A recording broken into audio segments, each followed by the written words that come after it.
Got a lot to cover, and I'm probably going to try to break this down on Instagram into smaller clips, but who knows?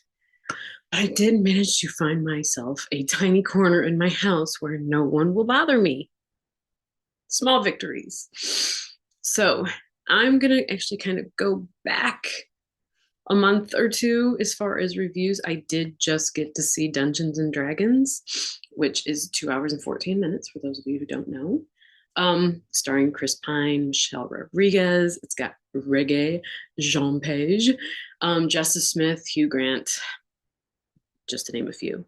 But I thought it was great. It's great popcorn, campy kind of movie, but it does still honor and pay fan service to those who enjoy Dungeons and Dragons. I took my child, who is a big Dungeons and Dragons fan, and was curious as to her reaction to the movie, knowing what a huge fan she is of the game. I had my own thoughts about the movie, but wanted to see if a diehard fan felt kind of the same way. And I will say that those who have never played the game, like myself, and those who have played the game will find this very enjoyable. It's very funny. Like I said, it is campy and cheesy, but in a most respectful kind of way towards the game and those who play it. I know she took many notes during the movie to call back and to remember things that, yeah, that are in the game that they did mention in the movie. So that, yeah, it's really good, really fun. If you didn't get a chance to see it at the theaters, I know it's still out, probably maybe just through this month, and then will probably be on streaming later, but definitely check it out. The other one that I saw was Guy Ritchie's The Covenant. We were told to very, very clearly state it that way. Now, Guy Ritchie, Lock, Stock, Two Smoking Barrels, Sherlock, The Gentleman. Did you know he did Aladdin, the one with Will Smith? No idea, but certainly a range of movies. This one was a good movie that was made great by Dar Salim, known as the interpreter in the movie. Yes, his performance is astounding. It is what makes that movie. I hope he's not knowing the rest of the movies that are coming out for the rest of the year, not knowing that, and you know award caliber kind of performances right now, he definitely should be in consideration for his performance. It's an amazing performance. It makes that movie what it is. um Jake Gyllenhaal, I mean, he's Jake Gyllenhaal. you know he gives his better performance in the movie later on, um dealing with the fallout of things that happened earlier in the movie. It's not to downplay him. Jake Gyllenhaal's a great actor. It's why he's in movies. But he's he's not. Even though he's billed as the star, he's not the star in this movie. It's shot in Spain. It looks beautiful. I was very curious as to where they were shooting, saying that it was Afghanistan, but I think it was just great landscape, beautiful movie, very poignant because the issue that they touch on in the movie is still going on at this point. It's an all around bad situation. I'm not sure if this was a true story. I probably should have done that research before I recorded, but if it is, at least a happy ending came out of this story, when there have been so many bad endings from that situation. So it's 2 hours and 3 minutes. Definitely go check it out at the movie theater. Please, please, please, please go back to the movie theater. Get around people. Enjoy stuff on the big screen. All right, and the next one, it's a long title, is a Big George Foreman, the miraculous true story of the once and future champion of the world.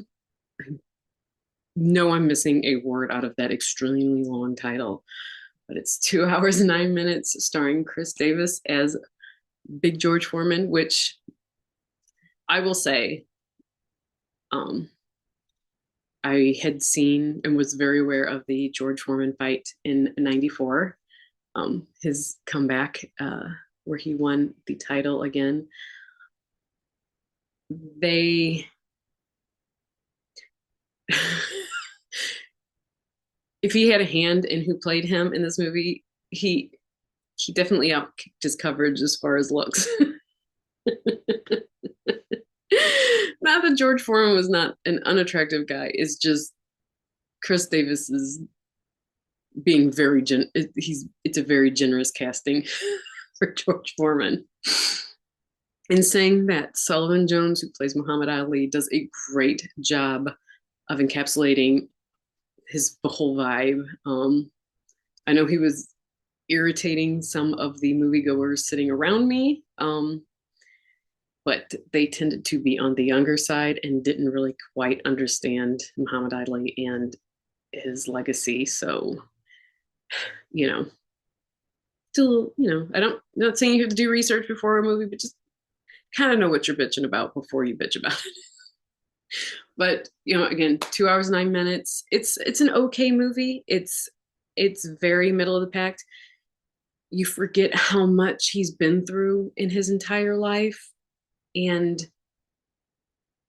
to what grace he still had and carried himself. Definitely a very different boxer than Muhammad Ali. Um, he, he very charming. I mean, he had his own swagger, which wasn't so much swagger. Um, but yeah, if you know George Foreman, if you bought his grill, you've seen him on TV, you know, you know, Georgie's a good dude. He's one of the good eggs out there. So good movie. It, like I said, covers a lot really quick. So sometimes those movies, those biopics, tend to be a little hard to pull off because it's a lot of information in 2 hours. So sometimes they're good, sometimes they're not. Spinning gold.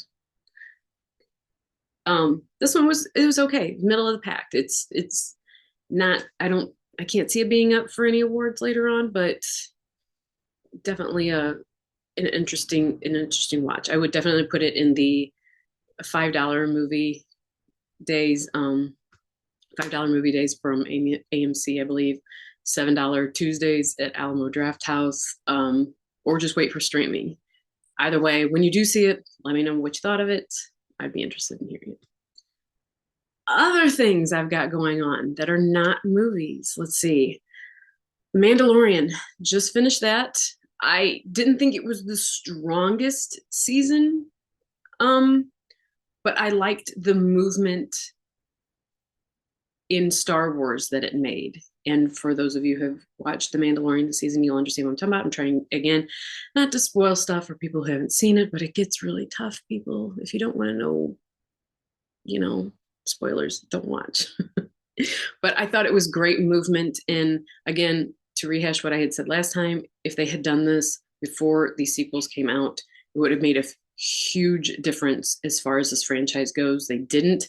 I understand them doing this to try to rectify the issues they had with it.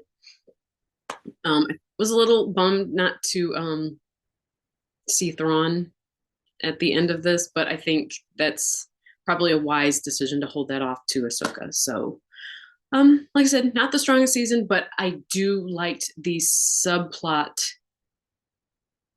in the underlying movement they have as far as the Star Wars franchise goes. Let's see, other things that I started to, I wanted to do Secret Invasion prep work before The series came out, I believe, on June 21st. The Secret Invasion, Marvel Secret Invasion. It's a great story, great comic story. So I thought, oh, I'll start reading Secret Adventures, which of course I think is like in its totality is like 98 comics. It's a lot. It's a lot. I know not that's not the main, but I mean, like if you take all the comics that ever dealt with Secret Invasion, it's like 98 comics. I was like, oh, well, I'll just start at the beginning. I'll just go to New Avengers because I've read some of them because some of them then start to get into Secret Invasion, but I have never read them from series one. So there's like a chunk of them I have read, a chunk of them I haven't. It is definitely starting pretty a good amount of distance back. I think there's 60 something comics in just the New Avengers storyline. Um, yeah, so we're dealing with House of M Fallout still. So that's currently what I am reading as far as comics. Book wise, I am still finishing up Fire and Blood by George R.R. Martin. I will have that done before the next House of the Dragon season 2 comes out next year. I will definitely have that done. Actually, I'm kind of done with that storyline right now. I'm just finishing up the rest of the book. I'm also finishing and about to finish We Own the City, the story of Baltimore police corruption. If you have not seen that series on HBO, I suggest you watch it. It's eye-opening, it's heartbreaking. For me, it made me want to read the book it was based off of, but then also go back and rewatch it again to put faces and names to situations that are glossed over in the series, but are definitely dealt with in more depth in the book. So those are my, no, I forgot. I'm also caught up with Succession. So tonight, it's a Sunday. I don't know when you're gonna be watching this, but this is Sunday, April 23rd, and just waiting for the new episode of Succession to come out tonight. It was a crazy season so far. I'm not going to again spoil it for anybody. I did not see them doing some of the things that they did early on in the season, and they did. So it'll be interesting in seeing how this plays out. It is very Game of Thrones esque, set in the present day. So, yeah, those are all the pop culture things right now that I've got going on. I'm trying to think if I've forgotten anything, and I should have done that before I started recording, but I didn't. So I think that's it as far as that goes. Yes. So, um, I guess I could do a different video later on as far as personal training and health and where that's going. I know a lot of people reached out to me. I asked on Twitter if anybody had topics that they would like me to cover on YouTube videos, and a lot of health and personal training and workout and came up. So maybe I'll do a different video on that later. But yeah, that's where we're at as far as the pop culture in my life right now. So until then, I will see you all at the movies.